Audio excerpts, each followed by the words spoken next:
This interview is a co-production of WKTV Voices and the Grand Valley State University Veterans History Project. Today we're talking to John Gellert of Grand Rapids, Michigan, and the interviewer is James Smither of the Grand Valley State University Veterans History Project. Okay, so John, begin with some background on yourself, and to start with, where and when were you born? So I was born in 1988, October 20th, in Wurzburg, Germany. Coming from a military family, so got to travel around East Coast, West Coast, went to Hawaii. My father served 30 years. So yeah, just traveled around a lot. Every 2 to 3 years, it seemed like we were moving schools and everything. Okay, where did you finish high school? I finished high school in Virginia, Northern Virginia area. Mm-hmm. All right, and then what did you do? What year did you finish high school? That was 2006 that I graduated high school. Okay, now you would have been in school when 9/11 happened. Yes. And were you in Virginia or somewhere else? No, at that point I was in Washington. Actually, my father was stationed at Fort Lewis, Washington, so that would have been 8th grade for me. So being on the West Coast, it was interesting. Kind of got to school and people didn't know what was going on. I want to say the first tower had been hit, and the homeroom teacher had kind of like put it on, but we were just watching it thinking it was a accident or something. And then like watching it live, that the second tower gets hit. That's not an accident. And then I can vividly remember, because my father was Army, when the Pentagon got hit. Even in 8th grade, I thought that's not an accident. There's an attack going on. Something else is going on. And then so I vividly remember that day. That was will always be remembered. Okay. Now, were you living off base at that point? So at that point, we were living off base, but we were right next to Fort Lewis, Washington. My father was stationed there, but I was going to school on an off base. Okay. All right. School. And now, when that happened, was your father on the base at that point and then stuck there, or what happens? I don't remember exactly how that went. I do remember that there was definitely that heightened, escalated security. I remember even from the civilian side, even people were afraid that Seattle was going to get attacked, which in retrospect, it's like, obviously it wasn't going to. But at that time, people really thought that everything was going to get attacked. So, I don't remember the exact run-up of how, with the military side with my father, where he was and how that all happened. But, I remember it definitely put people on edge. Okay. Now, you go forward a little bit from there. At what point did you decide you wanted to go into the service? So I was a little bit later. I didn't enlist until 2011, so I was already 22 years old. My father kind of had pushed in high school, and maybe you should go to the academies and be an officer, because he was an officer. But it just wasn't what I wanted at the time. So I went to school, went to Michigan State for a semester, got a minimum wage job after that, went back to community college, got my associate's degree. But then it was at that point where I kind of realized, I don't know what I'm doing. I don't know where I'm going with it. I wasn't getting any younger, so I decided at that time I wanted a challenge. I needed something else. I didn't want the stereotypical desk job maybe. I wanted to challenge myself. Also, there was sort of that thing in the back of my mind. I thought, I could do that, but I had to prove it to myself. I couldn't just say that anymore. I needed to try. Okay. Now, what was the Michigan connection? How did you wind up at Michigan State? So my parents are both from Michigan. They're both raised on the east side, Detroit. That's where they met in school. So I have family here. I've always kind of thought I wanted to come back to Michigan. I never got to really live in Michigan until the 6 months, 1 semester at Michigan State, and now coming to Grand Valley for the past 3 semesters. So finally can now say I'm a Michigander. Okay. But yeah, that's the connection. All right. And then where did you go to community college? So community college was actually out in Hawaii. It kind of worked out.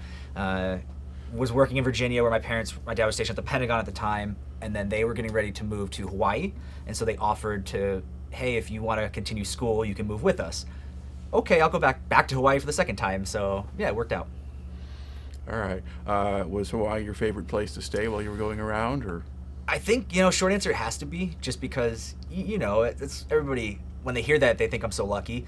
Like anywhere, you live there for 5 years total. It's just the norm. You see the normal city life, things that aren't paradise, but no, Hawaii definitely ruins you to beaches. I've lived on the East Coast, the West Coast, and people in California always talk about how great their beaches are. No. You gotta get out to Hawaii, and then you'll see a real beach. Yeah. All right. So we go back now to 2011. You kind of gotten there. When you enlist, did you pick a specialization at that point? I did. So again, what was for me, my father. He had served in the infantry for the first half of his career, and then he made a change into force management, more of the how to run the Army kind of stuff. So I looked at it, if I was going to join each branch, what would I want to do?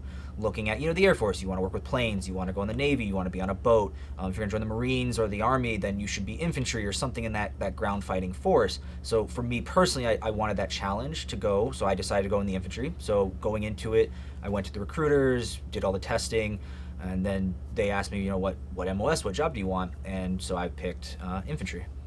So yep, I knew going in what I wanted. Okay. How did they respond to your wanting infantry? There were definitely some jokes, if you will, because I scored very highly on my testing, and I had a wide variety of jobs. And they were asking me, do I want to go for like military intelligence and that sort of stuff? And I was like, no, you know what? I want to start with infantry. That is what I viewed for me as the right choice to go into. Okay. So where do you go for basic training? So we were at Fort Benning, Georgia.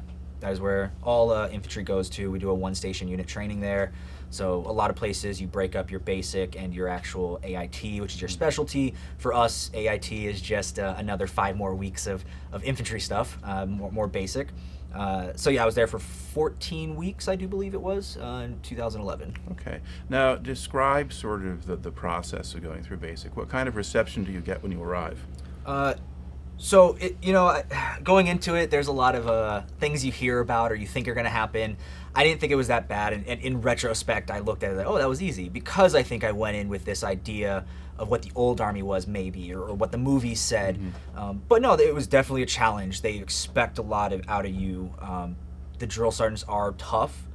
I don't think there was ever any level, the extremes that we see on movies, like the Arlie Ermies and Mm-hmm. Full Metal Jacket or anything like that. It's nothing like that. But they push you. They really do push you to a level to make sure that you can overcome. That every day is a challenge. And when you look back at it, you go, why was it so tough on that first day? That was easy compared to what we're doing now at the end of it. But no, in retrospect, it was not as bad as I thought it was going to be. Mm-hmm. But they definitely, it's, running and rocking every day and just out. And I was there in the summertime in Georgia, so it was just hot and muggy and kind of sucked a little bit. Some of those days, you're just, why am I doing this? But no, it was very well worth it in the end. Okay. Were you in good physical shape when you went in? Short answer is no. So I had to lose, like 60 pounds just to get in the Army. It took me about a year. I kind of made the choice in 2009, mm-hmm. and then it wasn't until about 2010 that I even had lost the weight and then had to wait some time to actually get in. Then in 2011, I went to basic. So no, I was definitely not in good shape going in. And then basic definitely helped me lose more weight and get into better shape. But I would even say it wasn't even until after deployment. So we were looking at the 2012, 2013 timeframe in my career, 2-3 years in. That's when I hit my peak of where I was really in shape and actually at that standard that I wanted to be. So it took time to get there. Okay. Now, aside from just the physical part of getting you into shape, what else do they have you do in basic training these days?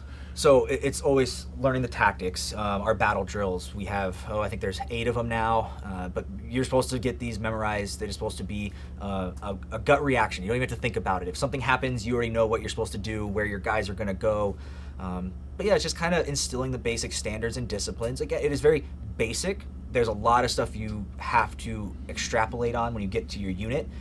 You're supposed to get there with a basic knowledge, though, that when a new private shows up, everybody expects them to be at a certain level because they've been to basic like everybody else has. But you still have to build them up once you get to an actual line unit, as we call it. And so it was all the basic stuff. Okay.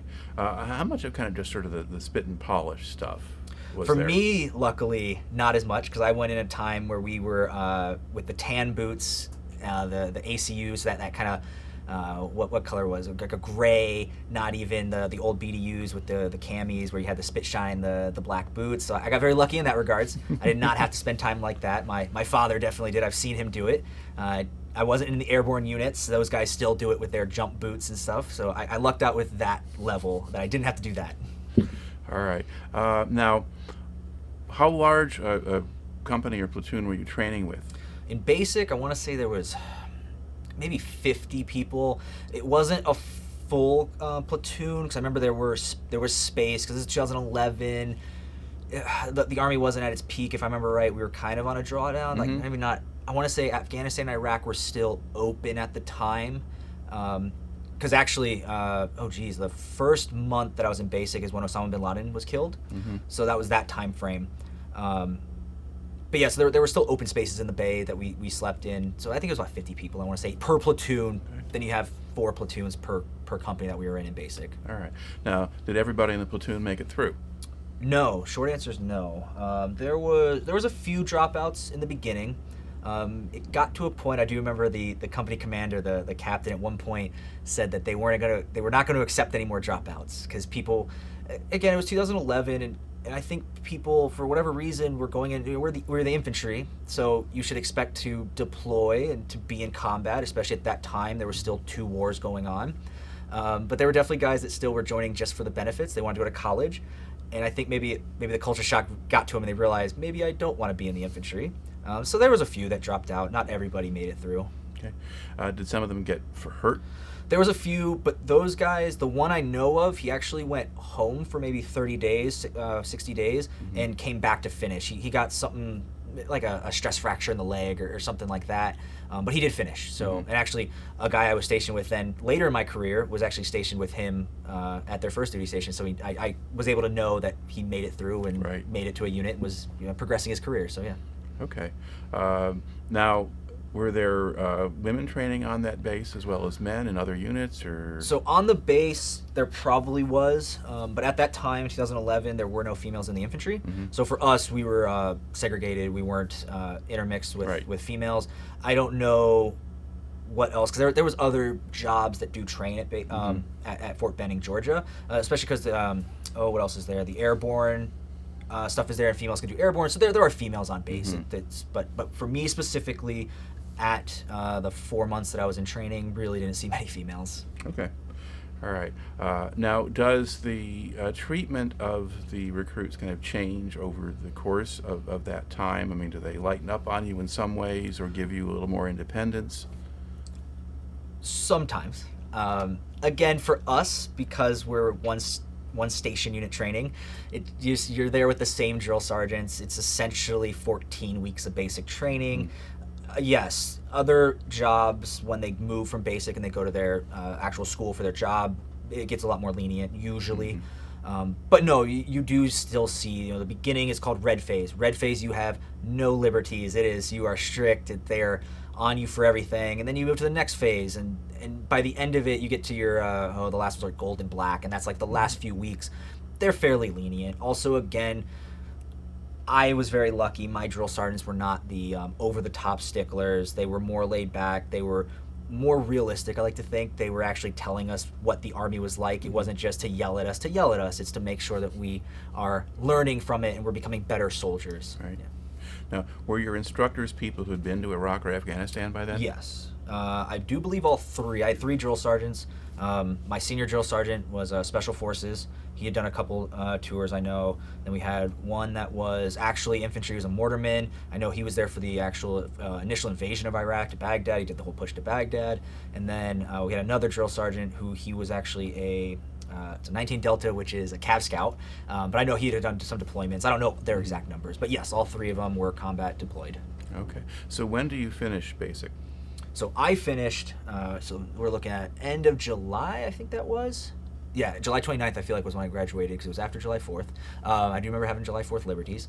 But yeah, so we did 4 months of training. You have a culminating event there.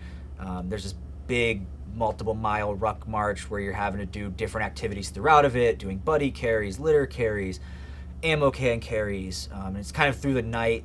And at the end, they go to this big pit circle with, like, they put the bonfire on, and it's kind of a big ceremony, and they give you your is it the cross rifles at that point? I think it's the cross rifles we get at that point. But yeah, so like we have multiple different stages to kind of like you earn your blue cord for the infantry that goes on our dress uniform. You earn the cross rifles. So different things that they give us throughout it. But yeah, it's kind of a big culmination. And then at the very end, we have our actual graduation ceremony where the families get to come out and celebrate with us. All right. Now, once all that happens, what happens to you next? Then I went right to Fort Lewis, Washington. So sometimes some people are able to get some actual leave time, so I think up to 2 weeks coming out of basic. Our unit said, nope, you're already getting close to Christmas, so we're going to help you by saving you your leave days, which actually really did work out for me because I deployed the next April, and so I used my leave days then leading up for Christmas leave, so I can go home then before deployment. But yeah, we went right to my unit, and they were already in the field training, and so I showed up, got my equipment. A week later, I was in the field with them, already training. So yeah, it was real quick. Okay. So what was that unit? So Attack Company 2-1 Infantry out of Fort Lewis, Washington. So Legion, that was the unit that I went to originally, and the unit that I ended up deploying with in 2012. All right. Now, you say they're in the field, they're gearing up for deployment. So what are you actually doing then when you join them? What's happening? So that first initial training was out at Yakima, Washington, which is the eastern side of Washington. That's kind of our local place that we would go train for a month. But it's just all the tactics at a company level normally. At that time, we weren't doing the battalion level. That's more company level. So you're starting with team lanes where it's 4 people, 5 people at a time. Then you do squad lanes, you're looking at up to 11 people. Then you go to platoon lanes, and then you're doing, that's like your 40-man lane. And then you go to company, 150 people at a time, doing different training events. And also with us, I was a striker unit, which is our 8-wheeled vehicle. So then you have to like integrate the vehicles into it. You're learning how to use them, how to properly dismount, and all of that. Then coming up in that November, we went down to Fort Irwin, California, which is where National Training Center is for the Army, and that was our month-long training to kind of certify that, yes, your unit is ready to deploy. So we did that, and that was a little more higher level where we're doing more of the battalion level, multiple companies at a time. You start small, still doing the platoon stuff there, but then you end up getting to brigade level sometimes where it's multiple battalions at a time. Pretty much everybody that's deploying is out there in the box, we call it, out in the sand, playing in the box, and learning how to overcome the enemy out there. Okay. Now describe the Striker a little bit. So the Striker it's a 8-wheeled vehicle platform. It has, I think we're up to 10 variants now. They just introduced one actually after I got out. But I dealt with the infantry carrying vehicle, so you can fit 11 guys in it. That's with the driver and the gunner, plus the it's 11. Driver, yes, 11 guys. So with 8 dismounts, I believe it would be 9 dismounts then. 2 guys stay in the vehicle. Yep. You've got all the variants though. There's a medical variant. There's a tank variant that has a 105mm cannon. There's one with the tow missiles on it for anti-armor. There's a command variant that has more radio stuff. There's a nuclear biological one that has all the kind of sensors in case there's a contamination. There's an engineer one that has like a mine roller on the front and has systems that kind of help prevent IEDs, that sort of stuff. So yeah, I think they're up to like 10 variants now on the Striker, but it allows us to have a lot of capabilities at a company level if you have all of them at once. Okay. Now, was it designed in part to be able to kind of deal with like the IED threat and that sort of thing? At first it wasn't, because they came out early 2000s, right around, in fact, that's why my dad was stationed at Fort Lewis, Washington, that's where the 1st Striker Brigade stood up, and I went then to Fort Lewis. So it was right around that time we were trying to get to like a new army. I don't know all the details, that my father was dealing with all that stuff, but basically we were trying to get to a new style, faster, quicker army, and that's what it allowed us. The capabilities of the Striker, it's quick reaction, it's very quiet compared to a tank.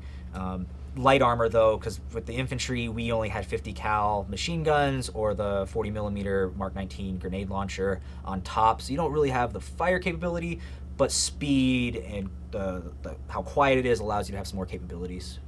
Okay. I guess my recollection was it has a relatively narrow bottom and it gets wider as it goes up. So that was one of the new variants. So when it first came out, it had the flat bottom, which obviously when IEDs happened, that was a big issue. Luckily, around that 2008-2009 timeframe, we did get the double V-hull. When I deployed in 2012, we had those in Afghanistan. So yes, those ones do have some blast capabilities, and I don't know if things have changed now, but back when we were in country, so 2012, no double V-hull had been breached by an IED.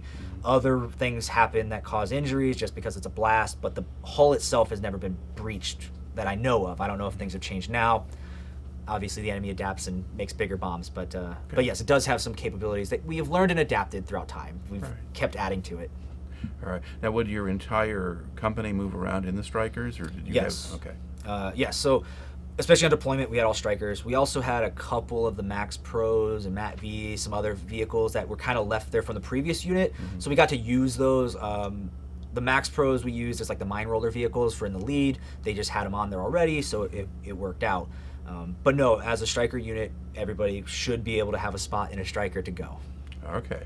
All right. So basically, you join the unit, you Mm-hmm. prepare for X number of months, and then off you go. Oh, yes. So how do they get you to Afghanistan? So then a lot of flying. So the lead up to it, there's a couple months time because we had a few vehicles we shipped. We had all of our equipment we were shipping. We put them on the boats, put them on the containers, sent them off to the Middle East. Then for me, I at least got lucky. I took the shorter route because from Washington, we got to go through Alaska, over the ice caps into, where was that at? Manas, Kyrgyzstan. That's where we landed first. So we go to Kyrgyzstan. Then from there, we do some pre-deployment training still, get us some more equipment while we're there. Then we went to Kandahar Airfield, which is in Regional Command south of Afghanistan. That's where we set up. We got all of our vehicles. Maybe a week or so later, we were driving out to our command outpost that we were going to be on. Okay. What's your first impression of Afghanistan when you get there? I don't know. You know, it was I wanted to deploy. That was one of those things going in the Army. I looked at... I had a couple things that I wanted to check off, and that was one of them. I thought, if I'm gonna do this, I'm gonna deploy at some point. You know, there's 2 wars. I believe Iraq was closing while I was still in basic. We kind of like said we closed it. We were sending all the equipment out. I think it was that time frame. But still, Afghanistan was open. I got to my unit. There was 2 of the 3 brigades at Fort Lewis were already getting ready to deploy. The 3rd brigade, which was 4th Brigade, they deployed after we deployed. So everybody from Fort Lewis got to deploy right around that time frame. So I knew I wanted to. I don't know what my first impression was, though. You know, it was kind of what I expected, I guess. You know, you see it on TV. You have people, I had leadership that had deployed. They told us what we were to expect. You know, it's your third world country. That's what it is. Our area, we were near Kandahar City, which is a little more modern. But we were out in the middle of the farmland, you know, with the Arghandab River Valley there. So there's some desert, some mountains, some farmland, a lot of pomegranates. Yeah, so I don't know. It wasn't too harsh, I guess. I don't know. It was what I expected, honestly. It really was. Was it fairly open country as opposed to being really mountainous, or? Yeah, so in RC South, it was definitely more open. I think it's more the north is where you get the mountains. Mm-hmm. But yeah, where we were, because again, you had the river valley, so that was very flat. It had been irrigated, so there was a lot of like crops and everything around that area. Then when you spread out from the river, it does get more open, more desert type look to it. And there were some mountains north of us, but me personally, we didn't interact with that area. That wasn't our command. But no, it was nothing like the north where, you know, climbing mountain tops to do your job. No, it was more open. We could use our vehicles and drive most places we could drive. Okay. And then what sort of base did you get to? So we were first, we had 2 different ones. We moved areas on our deployment, but the first one we were at was Terranova, which was a command, company level outpost. When we actually replaced 2 companies that were living there at the time, and we replaced with just 1 company. And so that was interesting to take over such an area. But it worked out. It really did. We got very lucky, I would say, on deployment. The time frame, we'd get there in April, go through the summer months, leave in January. We sort of managed to kind of miss the fighting season, very, very luckily at least for me and my platoon especially. Some stuff did happen, if we can get into on the other stuff. But no, for me personally, my platoon, we got very lucky. So Terranova we start with, very small. I mean, you probably not even a mile, you know, around perimeter. You know, it's a very small base. We were kind of north of a city, well, between 2 cities, villages, I guess we can call them, not really cities, because Kandahar City was big. We're talking villages, mud huts, little paths between them that we patrol. And then halfway through deployment, we ended up moving west to Zari, which is more close to where the Taliban started. And so when we got there, again, it was fairly small company outpost that my platoon was on. We were spread out, probably maybe 12 kilometers, it seemed like, as a company. I don't know the exact details, but our little cop was on a hill, which was kind of nice. You could see everywhere around you. Major target, obviously, being in the middle of a village and up on the high ground. But things worked out, I think, fairly nicely on our deployment. Okay. So you're going to go back to the Terranova stage, all right? Yep. What was your company's purpose there? So at that time we first got there, we were starting that transition into partnering with the Afghan army, the police. We were still taking somewhat of the lead, but especially by that summer, things were transitioning where we were supposed to let them take the lead. Because this is 2012 at the time, 2012. We're starting to try to draw down Afghanistan. So we were trying to make them take the lead. At the beginning, we got there, we were kind of in charge of everything. We would just go do our patrols, we're walking, talking to their, doing shuras, talking to their leadership, talking to their religious leaders, trying to talk to their police and their army type leadership, and making sure that things are going right. But by that summer, though, we wanted them to take the lead. So there were times that if they couldn't provide us with people to go on patrol with us, we just couldn't patrol that day, which was a very weird feeling because you're there to do a job and then you're told, well, you can't even walk outside because you don't have the partner. But obviously in the higher up, that it makes sense because we were trying to leave and we need them to take control of the situation. But yeah, so every day go on a patrol, whether it was driving somewhere or walking somewhere. Just trying to make presence patrol, make sure they knew that we were there and we were attempting to help. Okay. And what kind of relationship did you have with the Afghans? Overall, I'd say it was good. Truly, for our area specifically, obviously different areas and different time frames, different years. You look at Afghanistan, things were worse in different areas. We got very lucky. I think the previous unit had it maybe a little worse than us. The next unit had a little worse than us. And we kind of got this nice middle ground where, for whatever reason, things worked out. Truly, I don't think, especially at Terranova, that first half, I don't think there was a single IED that we found ourselves. It was usually a local would find it, call up the local police. They would call us. We would go out there, bring up the EOD. They would come out there and get rid of it. It wasn't really until the second half of deployment to a new area where things got a little more kinetic, if you will, and then we were having to find IEDs on our own. But that first area, the people seemed to like us, seemed to respect us.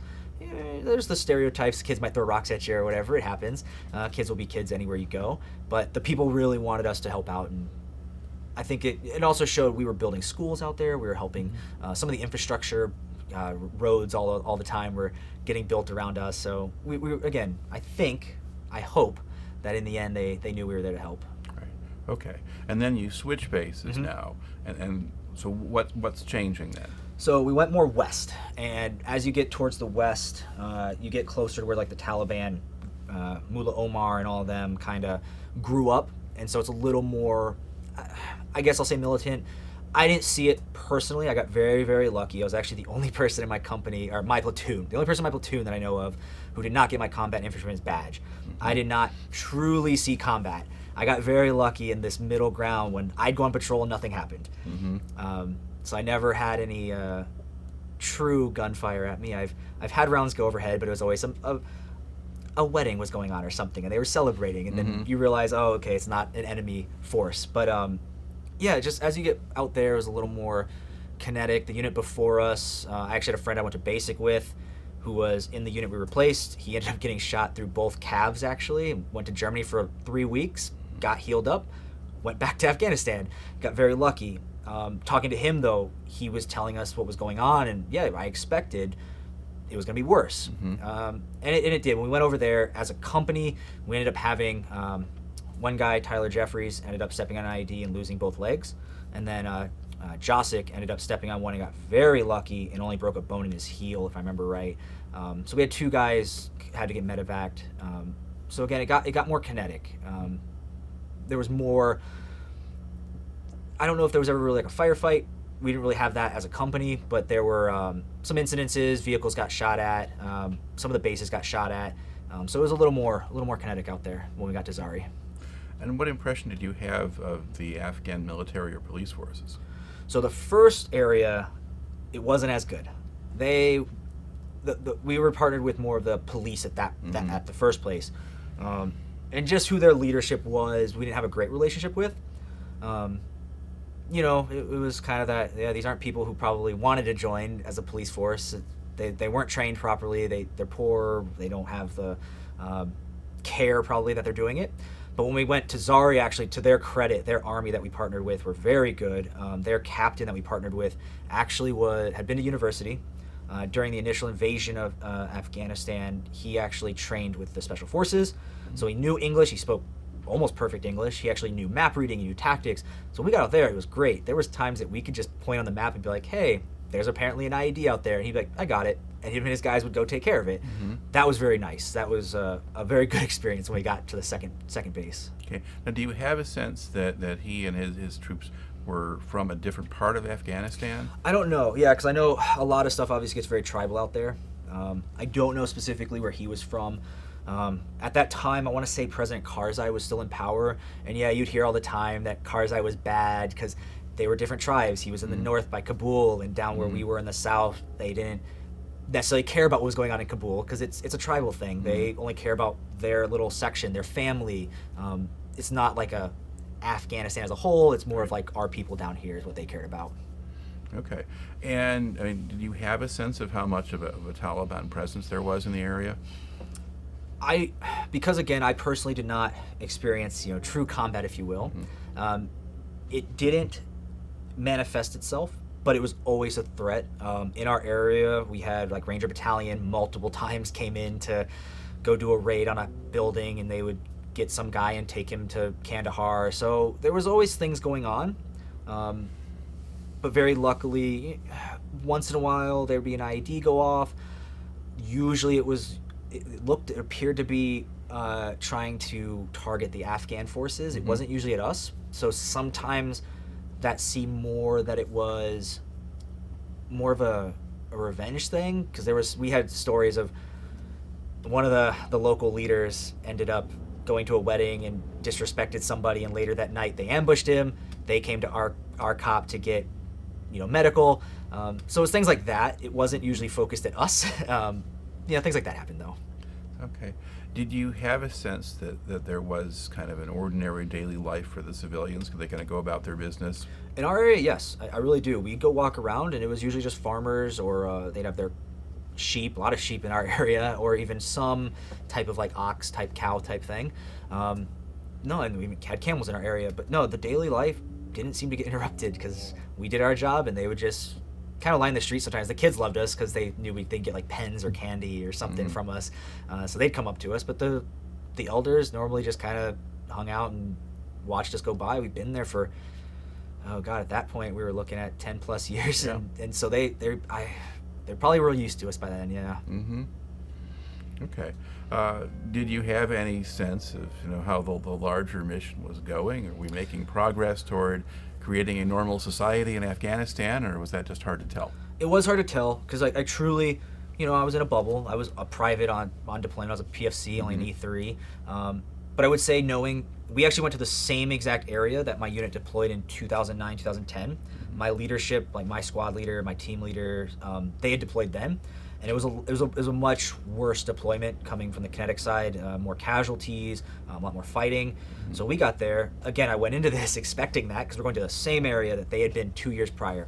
And then we get there and not much happened. And our leadership told us, like, this is crazy because apparently things are getting better, or things moved away from that area. So apparently things were getting better. And from what I saw, yes, it was. You could see there wasn't much going on in our area. Sadly, still on our deployment, there were things around us. Some big bases got attacked. There was a couple green on blue attacks where an Afghan force, army or police attacked us, so probably an insider threat type thing. That did happen around us, and it caused us to obviously have to adjust our security at the time. But our area specifically truly seemed like things were getting better. So, yeah. All right. Now, how long was the total deployment? So 9 months. So we went April 2012 to January 2013. All right. And are there any other kind of, I guess a couple things. While you're out there, how much contact do you have with people back home? We had actually a really good opportunity to, because again, the infrastructure was already set up. We had computers, some internet, basic internet. So I would try to call personally every 7 to 10 days. I would call home. And actually, for the first 2 months of my deployment, my father overlapped. He was in Kabul while I was deployed in RC South. He ended up coming out to see me one point. That was real fun, having the colonel show up with all his friends and cause the dog and pony show. The circus came to town. But it was cool. There's a photo op, to me and my dad on deployment together. But yeah, no, we were definitely able to call home fairly regularly.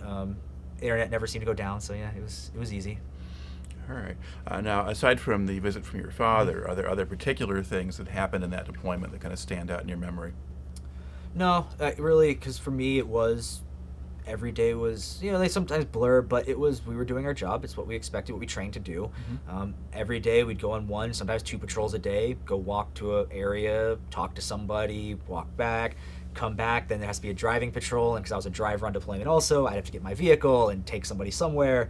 So it was just all kind of the same day. There was no weekends. We worked for that 1 month of leave that we got after deployment. That was our vacation, but we didn't really get weekends, and so I don't know. It wasn't anything big. There's plenty of stories. Just this past Christmas, I went down to one of my friends' wedding that I deployed with, and there was 3 of us that came for it, and the whole like 4 days we were just talking and reminiscing and laughing and just remember the good old days. Yeah. All right.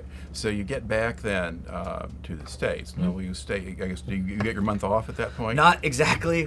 I wish. No, we still had to wait for all of our equipment to get back and clean everything and make sure we're accountable for everything. Maybe 2 months after we got back, I think it was 3 or 4 weeks off, and then I was able to go home, see family. So that was a good time. Okay. What happens next? Then, because then you're kind of off the deployment cycle for a little bit, because especially at that time we were trying to go, back in the day there was the stereotype that you could come back from deployment 6 months later, a year later you're going back. When I was in, we were trying to keep it at for every month you were deployed, you were back for 2 months, so we were supposed to have like 2 years off roughly. So yeah, we were kind of on this down cycle, so we went back to training. I mean, 2013, that month, that summer, we were in the field again, training right away. Just kind of getting back into the swing. We had maybe 2-3 months off, if you will, where things were a little more laid back, easier, just kind of like getting back into the swing of things, and then you hit it hard again. Just go right back into training. Okay. Now, does personnel rotate through the unit? Oh yes, yeah, and that's those first few months is kind of the big shift. A lot of guys were on orders to go to another base, or they were getting out of the Army, and then people then have to come in. So we got a big influx of guys who had also just deployed. We had a couple guys come from Italy, I know, and they had just deployed, and they all came to Fort Lewis. So yes, we do have that turnover that happens after a deployment. Fairly within that first few months, it happened. All right, and then how do you stay with that unit and go with them on the next deployment, or do you? So for me personally, because they have not deployed since, I knew that I wanted to probably move bases, so I ended up re-enlisting to go to Germany, which is where I spent 3 years at Fort Lewis, 3 years in Germany, which I left in 2014 to go to Germany. But in that year that it took me to get there, I went to the National Training Center one more time down in California, and went to Yakima again, actually twice, 2 more times out to Eastern Washington for a month at a time.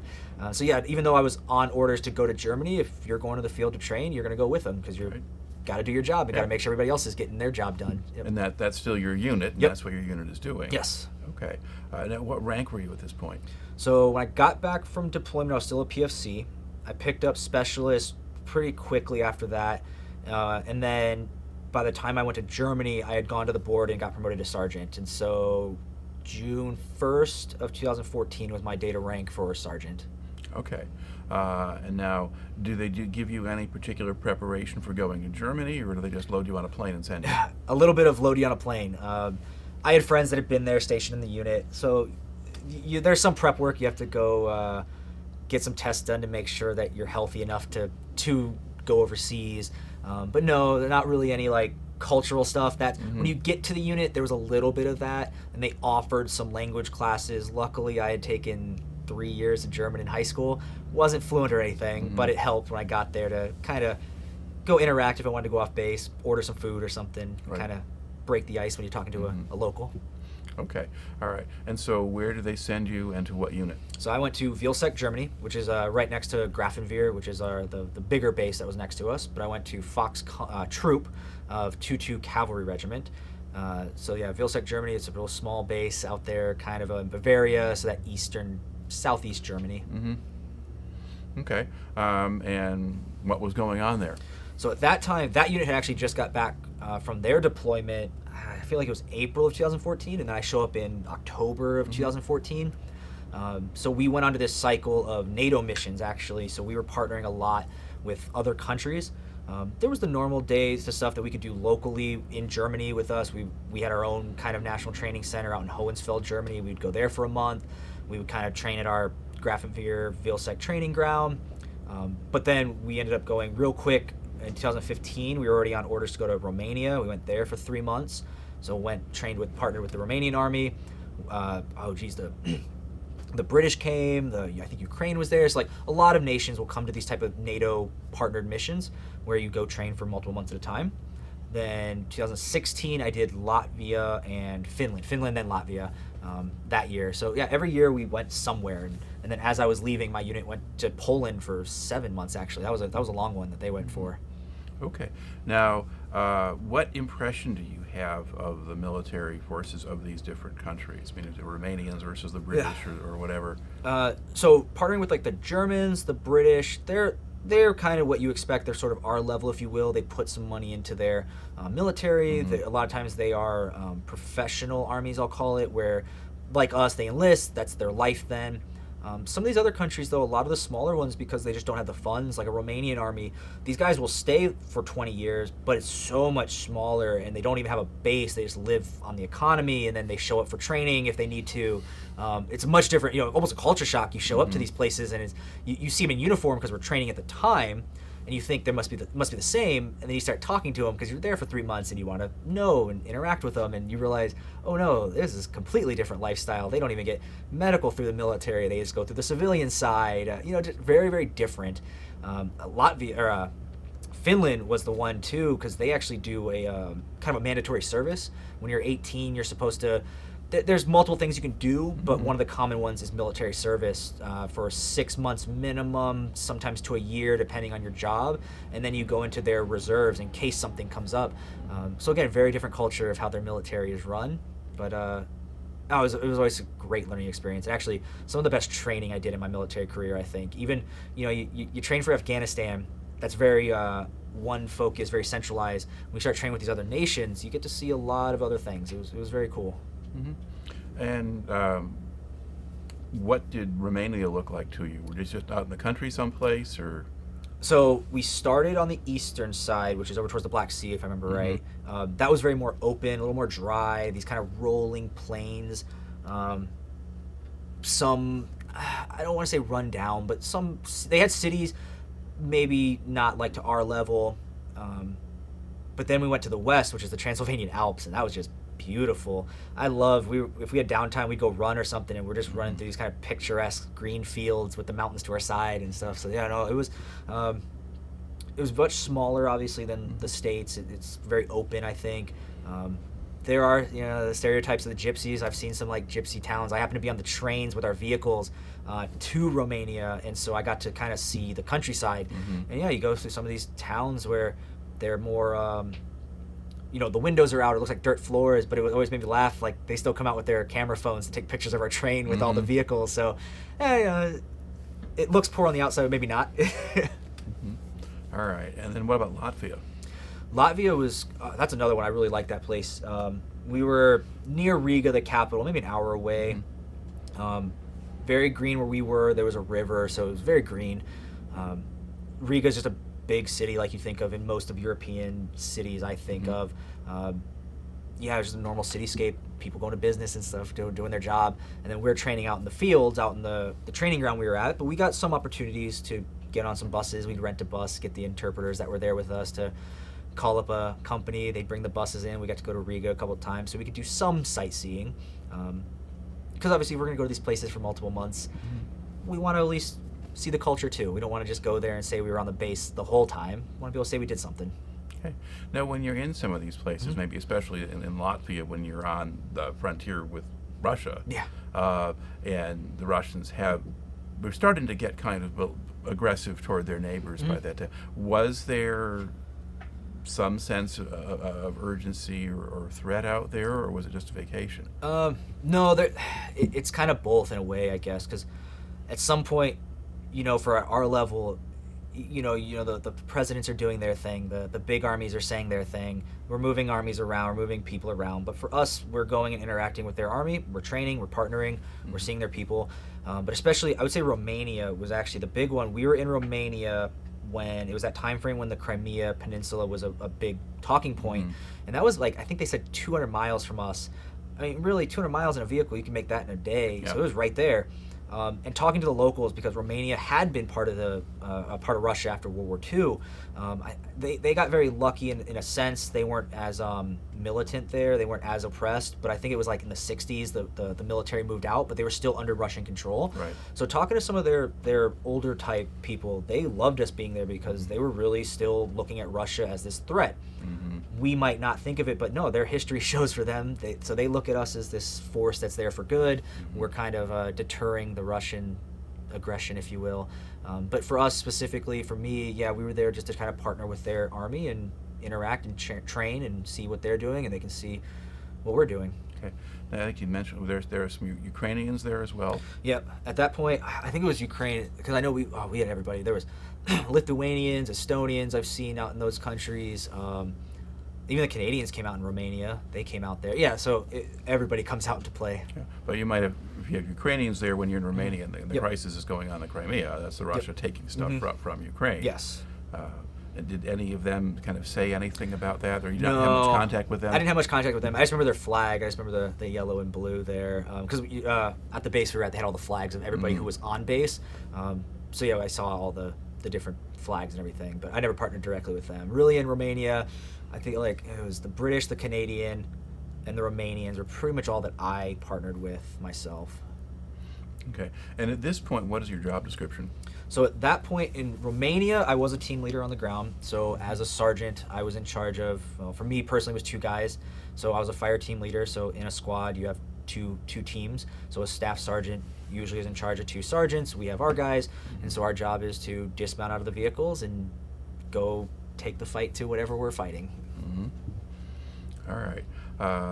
And then to think about that, so how much time did you spend in Germany as opposed to on these exercises? More time in Germany, but yeah, it gets to a point you realize I didn't get much time to travel because we went to Romania for 3 months, we went to Hohenfeld for a month, we were in our own training ground for multiple weeks at a time. I went to Hohenfeld 3 times, I think, in 3 years, and then went for 3 months split between Finland and Latvia. Yeah, it just seemed like we were always getting ready to go somewhere. Mm-hmm. But yeah, I did get to travel. I can't say I didn't. I look back with fond memories. I got to go down to Switzerland. I've been to Lithuania. Where else did we go? Belgium and to France. I did get to go to Normandy. That was one of the big ones that I wanted to get to because I had friends that were stationed in Germany before that did not get over there, and they kind of told me that was a regret. So I knew one of the first big trips I took was to get over to like Paris and Normandy. Right. Okay. Now, in Germany, how did the Germans themselves seem to treat the American soldiers? Overall, good. It was actually really interesting because I was born there. It was my dad's first duty station, so I knew stories back then, and I visited when I was maybe 7. I don't really remember it, but there was a stereotype still back then that they maybe didn't like us. They were a little more abrasive. Our generation, though, most of them speak English. It actually was weird. I wanted to learn the language and interact and try to go back, and you go out to a restaurant and you start to speak in German, and they realize right away you're not from around here, and they're like, do you want an English menu? And it's like, oh, okay, I'll take an English menu. So no, like English is really prominent. The one thing that kind of surprised me a little bit, they actually know our politics more than I think some of us know our politics, because you don't really know until you go overseas that the world does look at us as this overseeing entity. So yeah, because that was the time when President Trump was coming into power, doing his campaign, and the Germans sometimes would start asking us like, oh, what do you think of that? It's like, I have no opinion. I don't want to go into this. Our politics are not for me to discuss while I'm a soldier. But yeah, no, so they follow us, they track, they know what we're doing, and they like to talk to us, actually, from what I saw. And they spoke better English than you spoke German. Oh, so, yes, yeah. very, very much so. They spoke. Most of them, and it was funny, they always, because I think they are sometimes perfectionists, they would say like, oh, I don't speak very good English. And then you start talking, you're like, you speak better English than I know Americans speak English. So yeah, they knew a lot of English. Okay. All right. Now, are there other things about that tour in Germany that kind of stand out for you that you haven't brought in the story yet? Oh, I mean, just to get to travel, especially Normandy, that was the big one that really sticks out to me. But even when we went to do these training exercises, so I was at Fort Lewis for 3 years, never partnered with another country. We were training just for Afghanistan. Again, it was very pinpoint what our mission was going to be. when I got out there to Germany, when we were in Romania for that first time, we got to do some air assault missions with helicopters. I never got to actually ride a helicopter before that. While doing a mission, I've been in a helicopter in Afghanistan, but never to like actually do a raid, if you will, or take a assault a village or whatever. So we were training that type of stuff, and that was fun. You know, I taking video of the takeoff and everything. It was an experience, and just getting to like, you know, we drove, I think it was like 800 kilometers across Romania to move to the west, and that was just fun. You know, all the people got to see us. We made a couple stops along the way, and there was one point we stopped in a little town that had a school, and all these kids were coming out to see our vehicles, and they're playing on them, and so it was just, I always enjoyed that, getting to interact with the locals. But yeah, I don't know, nothing really like stuck out. Okay, but you're with a cavalry unit, so what kind of vehicles did you have? So once again, I was Striker, so I did my whole 6 years with the Striker infantry vehicle. So 22CR historically was an armored cavalry regiment, so they used to have the tanks and the Bradley fighting vehicles, but they also transitioned to having the Strikers, so I was Strikers once again. So you're basically mechanized infantry at that point. Yes and no. It depends who you talk to, I guess. Yeah, I guess, but not with the heavy tracks and all that. Yeah, kind of so stuff. we kind of went away from being mechanized.